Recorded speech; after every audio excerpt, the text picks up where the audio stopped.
ಎಲ್ಲರಿಗೂ ನಮಸ್ಕಾರ ಸ್ನೇಹಿತರೆ.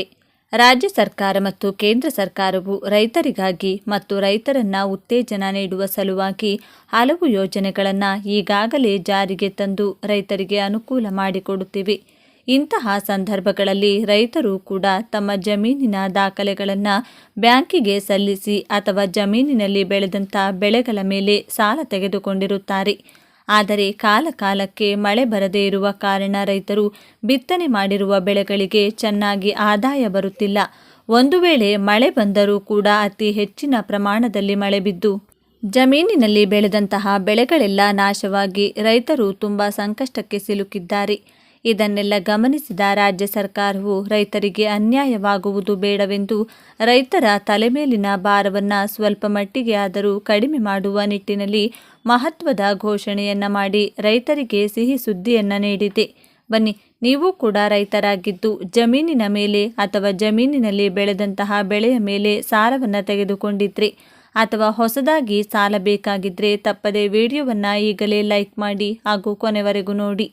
ಕೃಷಿ ಸಾಲಗಳಿಗಾಗಿ ಕೇಂದ್ರ ಸರ್ಕಾರದಿಂದ ರಾಜ್ಯ ಸರ್ಕಾರಕ್ಕೆ ನೀಡಲಾಗುವ ಆರ್ಥಿಕ ಸಾಲ ಸೌಲಭ್ಯದಲ್ಲಿ ಕಡಿತವಾಗಿರುವುದನ್ನು ವಿರೋಧಿಸಿ ಕಾನೂನು ಹೋರಾಟ ನಡೆಸುವ ಎಚ್ಚರಿಕೆ ನೀಡಿರುವ ಸಚಿವರು ರಾಜ್ಯಪಾಲರನ್ನ ಭೇಟಿ ಮಾಡಿ ಈ ಕುರಿತು ಮನವರಿಕೆ ಮಾಡಿಕೊಡುವುದಾಗಿ ತಿಳಿಸಿದ್ದಾರೆ. ವಿಧಾನಸೌಧದಲ್ಲಿಂದು ಸಹಕಾರ ಸಚಿವ KN ರಾಜಣ್ಣ ಅವರು ಮತ್ತು ಕೃಷಿ ಸಚಿವ ಚೆಲುವರಾಯಸ್ವಾಮಿ ಜಂಟಿ ಸುದ್ದಿಗೋಷ್ಠಿಯಲ್ಲಿ ಮಾತನಾಡಿ ಕೃಷಿ ಸಾಲಕ್ಕೆ ರಾಜ್ಯಕ್ಕಾಗಿರುವ ಅನ್ಯಾಯದ ವಿರುದ್ಧ ಆಕ್ರೋಶ ವ್ಯಕ್ತಪಡಿಸಿದರು. ಸಚಿವ ರಾಜಣ್ಣ ಮಾತನಾಡಿ, ಕಳೆದ ಬಾರಿ 5,600 ಕೋಟಿ ರೂಪಾಯಿ ಕೃಷಿ ಕ್ಷೇತ್ರಕ್ಕೆ ಸಾಲ ನೀಡಲಾಗಿತ್ತು. ಈ ಬಾರಿ 2,340 ಕೋಟಿ ರೂಪಾಯಿಗಳನ್ನು ಮಾತ್ರ ಒದಗಿಸಲಾಗಿದೆ. 58% ಕೃಷಿ ಸಾಲದ ಪ್ರಮಾಣವನ್ನು ಕಡಿತ ಮಾಡಲಾಗಿದೆ ಎಂದು ಆರೋಪ ಮಾಡಿದರು. ಗ್ರಾಮೀಣ ಭಾಗದಲ್ಲಿ ರೈತರು ಆರ್ಥಿಕವಾಗಿ ಮುಂದುವರಿಯಬೇಕೆಂಬ ಕಾರಣಕ್ಕಾಗಿ ಪ್ರತಿ ವರ್ಷ ಬಿತ್ತನೆ ಬೀಜ, ರಸಗೊಬ್ಬರ ಸೇರಿದಂತೆ ವಿವಿಧ ಚಟುವಟಿಕೆಗಳಿಗೆ ರಿಯಾಯಿತಿ ಬಡ್ಡಿ ದರದ ಸಾಲ ಸೌಲಭ್ಯ ನೀಡಲಾಗುತ್ತಿದೆ. ಇದಕ್ಕೆ ನಬಾರ್ಡ್ ರಾಜ್ಯ ಸರ್ಕಾರಕ್ಕೆ 4.5% ಬಡ್ಡಿ ದರದಲ್ಲಿ ಸಾಲ ರೂಪದ ಆರ್ಥಿಕ ನೆರವು ನೀಡುತ್ತಿತ್ತು. ರೈತರಿಗೆ ಶೂನ್ಯ ಬಡ್ಡಿ ದರದಲ್ಲಿ ಮತ್ತು ರಿಯಾಯಿತಿ ಬಡ್ಡಿ ದರದಲ್ಲಿ ಸಾಲ ನೀಡಿ ಕೃಷಿ ಚಟುವಟಿಕೆಗಳನ್ನು ಬಲವರ್ಧನೆಗೊಳಿಸಲಾಗುತ್ತಿತ್ತು ಎಂದು ವಿವರಿಸಿದರು. ರಾಜ್ಯ ಸರ್ಕಾರ ಮನವಿ ಸಲ್ಲಿಸಿದ ಹೊರತಾಗಿಯೂ ಸಾಲದ ಪ್ರಮಾಣವನ್ನು ಕಡಿತ ಮಾಡಲಾಗಿದೆ. ನಬಾರ್ಡ್ನ ಈ ಕ್ರಮದಿಂದ ರೈತರಿಗೆ ಕೃಷಿ ಸಾಲ ನೀಡಲು ಕಷ್ಟವಾಗುತ್ತಿದೆ. ಸಹಕಾರ ವ್ಯವಸ್ಥೆಯಲ್ಲಿ ಸಾಲ ದೊರೆಯದೇ ಇದ್ದರೆ ರೈತರು ಖಾಸಗಿ ಹಣಕಾಸು ಸಂಸ್ಥೆಗಳ ಮೊರೆ ಹೋಗುತ್ತಾರೆ ಹಾಗೂ ರೈತರು ಮತ್ತೆ ಸಂಕಷ್ಟಕ್ಕೆ ಸಿಲುಕಬೇಕಾಗುತ್ತದೆ ಎಂದು ಎಚ್ಚರಿಸಿದರು. ರೈತರ ನೆರವಿಗೆ ಧಾವಿಸುವಂತೆ ಕೇಂದ್ರ ಹಣಕಾಸು ಸಚಿವೆ ನಿರ್ಮಲಾ ಸೀತಾರಾಮನ್ ಅವರಿಗೆ ಪತ್ರ ಬರೆದಿದ್ದೇವೆ. ಅಲ್ಲಿಂದ ಉತ್ತರ ಬರೆದಿದ್ದು ಸಂಬಂಧಪಟ್ಟವರಿಗೆ ಸೂಚನೆ ನೀಡಲಾಗಿದೆ ಎಂದು ತಿಳಿಸಲಾಗಿದೆ. ರಾಜ್ಯದ ಸಂಸದರು ಈ ಬಗ್ಗೆ ಧ್ವನಿ ಎತ್ತಬೇಕು ಎಂದು ನಾವು ಮನವಿ ಮಾಡಿದ್ದೇವೆ. ಮುಖ್ಯಮಂತ್ರಿ ಸಿದ್ದರಾಮಯ್ಯ ಕೂಡ ಕೇಂದ್ರಕ್ಕೆ ಪತ್ರ ಬರೆದಿದ್ದಾರೆ. ರಾಜ್ಯ ಸರ್ಕಾರ 25,000 ಕೋಟಿ ರೂಪಾಯಿಗಳನ್ನು ರೈತರಿಗೆ ಸಾಲದ ರೂಪದಲ್ಲಿ ನೀಡಿದೆ.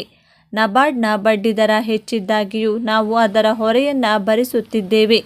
ಕೇಂದ್ರ ಸಹಕಾರ ಸಚಿವ ಅಮಿತ್ ಶಾ, ಕೇಂದ್ರ ಹಣಕಾಸು ಸಚಿವರು ರಾಜ್ಯದ ನೆರವಿಗೆ ಬರುತ್ತಿಲ್ಲ. ಕೇಂದ್ರದ ತೀರ್ಮಾನಗಳು ರಾಜ್ಯಕ್ಕೆ ಮಾರಕವಾಗುತ್ತಿವೆ ಎಂದು ಆಕ್ಷೇಪ ವ್ಯಕ್ತಪಡಿಸಿದರು. ರಾಷ್ಟ್ರೀಯ ಪ್ರಕೃತಿ ವಿಕೋಪ ನಿರ್ವಹಣೆ ನಿಧಿಯಡಿ ನೀಡುವ ನೆರವನ್ನು ಕಡಿತ ಮಾಡಲಾಗಿದೆ. ಬರ ಹಾಗೂ ನೆರೆ ಪರಿಸ್ಥಿತಿಯಿಂದ ಸಂಕಷ್ಟದಲ್ಲಿರುವ ರೈತರು ಸಾಲ ಮನ್ನಾ ಮಾಡಿ ಎಂದು ಒತ್ತಡ ಹೇರುತ್ತಿದ್ದಾರೆ.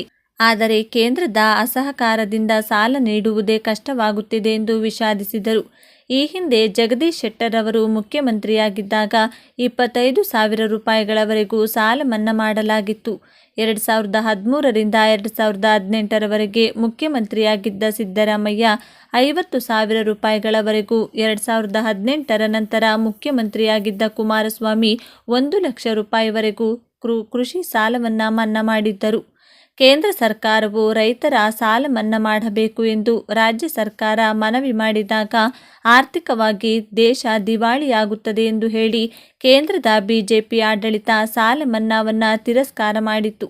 ಆದರೆ ಶ್ರೀಮಂತರ ಮತ್ತು ಕಾರ್ಪೊರೇಟ್ ಸಂಸ್ಥೆಗಳ 14 ಲಕ್ಷ ಕೋಟಿ ರೂಪಾಯಿಗಳ ಬೃಹತ್ ಮಟ್ಟದ ಸಾಲವನ್ನು ಮನ್ನಾ ಮಾಡಲಾಗಿದೆ ಎಂದು ವಿವರಿಸಿದರು. ರೈತರ ವಿಚಾರಕ್ಕೆ ಬಂದಾಗ ಮಾತ್ರ ಆರ್ಥಿಕ ದಿವಾಳಿಯಾಗುತ್ತದೆ ಎಂದು ಹೇಳುವ ಕೇಂದ್ರ ಸರ್ಕಾರ ಕಾರ್ಪೊರೇಟ್ ತೆರಿಗೆಯನ್ನು ಕಡಿತ ಮಾಡಿದೆ.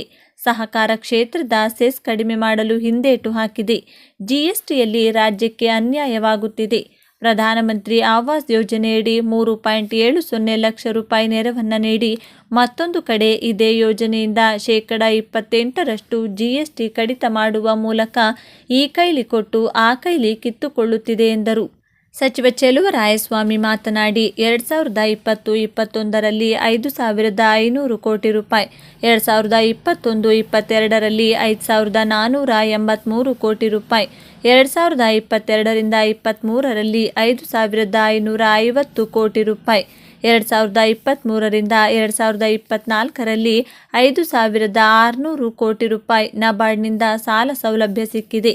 2024-25ನೇ ಸಾಲಿಗೆ 2,300 ಕೋಟಿ ರೂಪಾಯಿ ಮಾತ್ರ ದೊರೆತಿದೆ. ರಾಜ್ಯದಿಂದ ಎಚ್.ಡಿ. ಕುಮಾರಸ್ವಾಮಿ, ಪ್ರಹ್ಲಾದ್ ಜೋಶಿ, ವಿ. ಸೋಮಣ್ಣ, ಶೋಭಾ ಕರಂದ್ಲಾಜೆ ಮತ್ತು ನಿರ್ಮಲಾ ಸೀತಾರಾಮನ್ ಅವರು ಕೇಂದ್ರ ಸರ್ಕಾರವನ್ನು ಪ್ರತಿನಿಧಿಸುತ್ತಿದ್ದಾರೆ.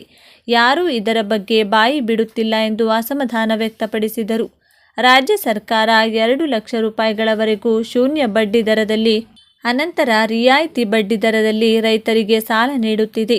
ಹಲವು ಬಾರಿ ಕೇಂದ್ರಕ್ಕೆ ಮನವಿ ಮಾಡಿದ್ದರೂ ನಿರ್ಲಕ್ಷ್ಯ ಮಾಡಲಾಗುತ್ತಿದೆ. ರೈತರ ಆದಾಯ ನೋಡಿ ಸಾಲ ನೀಡಲು ಸಾಧ್ಯವೇ ಎಂದು ಚೆಲುವರಾಯಸ್ವಾಮಿ ಪ್ರಶ್ನಿಸಿದರು. ಈ ಹಿಂದೆ ಬರ ಪರಿಹಾರಕ್ಕಾಗಿ ಸುಪ್ರೀಂ ಕೋರ್ಟ್ ಮೆಟ್ಟಿಲೇರಬೇಕಾಯಿತು. ಈಗ ಕೃಷಿ ಸಾಲದ ವಿಚಾರವಾಗಿಯೂ ನ್ಯಾಯಾಂಗ ಹೋರಾಟ ನಡೆಸಬೇಕಾಗುತ್ತದೆ.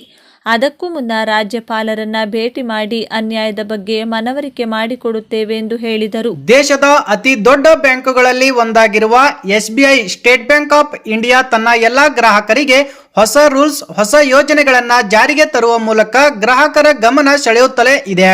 ಇದೀಗ ಮತ್ತೆ SBI ತನ್ನ ಎಲ್ಲ ಗ್ರಾಹಕರಿಗೆ 4 ಹೊಸ ರೂಲ್ಸ್, ಹೊಸ ನಿಯಮಗಳನ್ನ ಜಾರಿಗೆ ಮಾಡಿ ಗ್ರಾಹಕರಿಗೆ ಒಂದು ಕಡೆ ಬಿಗ್ ಶಾಕಿಂಗ್ ನ್ಯೂಸ್ ಆದರೆ ಇನ್ನೊಂದು ಕಡೆ ಗುಡ್ ನ್ಯೂಸ್ ಕೂಡ ಇದೆ.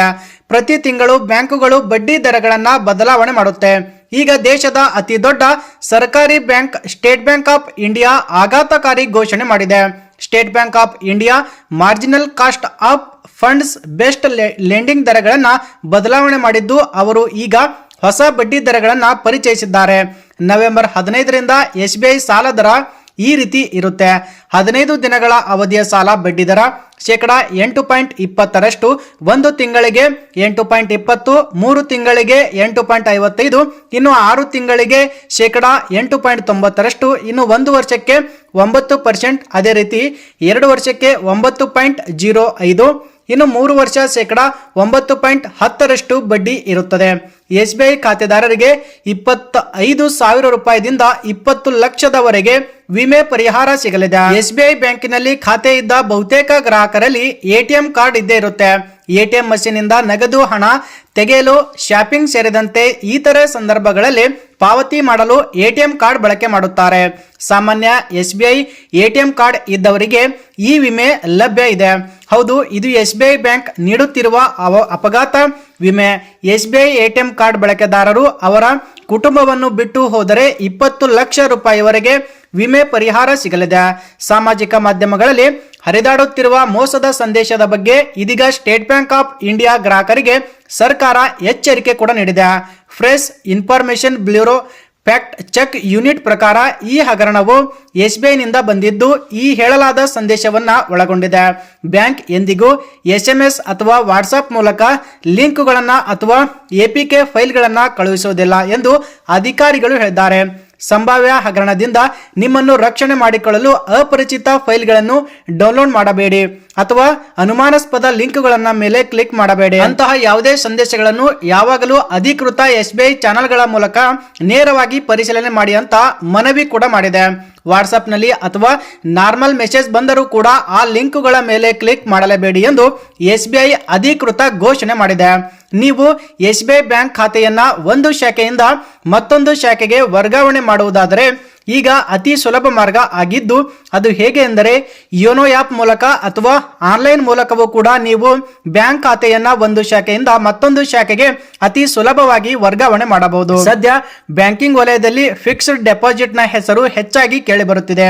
ಹೆಚ್ಚಿನ ಅವಧಿಗೆ ಬ್ಯಾಂಕುಗಳಲ್ಲಿ ಮೊತ್ತವನ್ನ ಇಟ್ಟರೆ ಅದಕ್ಕೆ ತಕ್ಕಂತೆ ಮೊತ್ತ ಲಾಭ ಪಡೆಯಲು ಫಿಕ್ಸ್ಡ್ ಡೆಪಾಸಿಟ್ ಯೋಜನೆ ಗ್ರಾಹಕರಿಗೆ ಇರುವ ಸಾಂಪ್ರದಾಯಿಕವಾದ ಉತ್ತಮ ಆಯ್ಕೆ ಎನ್ನಬಹುದು. ಸದ್ಯ state bank of India SBI green ರೂಪಾಯಿ ಟರ್ಮ್ ಡೆಪಾಸಿಟ್ ಎಂಬ ವಿಶೇಷ FD ನಡೆಸುತ್ತಿದೆ. ಈ ವಿಶೇಷ FD 3 ಯೋಜನೆಗಳನ್ನು ಹೊಂದಿದ್ದು, ಈ ಎಲ್ಲಾ ಯೋಜನೆಗಳು SBI ತನ್ನ ಎಲ್ಲಾ ಬ್ಯಾಂಕ್ ಖಾತೆದಾರರಿಗೆ ಪರಿಚಯ ಮಾಡಿದೆ ಸ್ನೇಹಿತರೆ.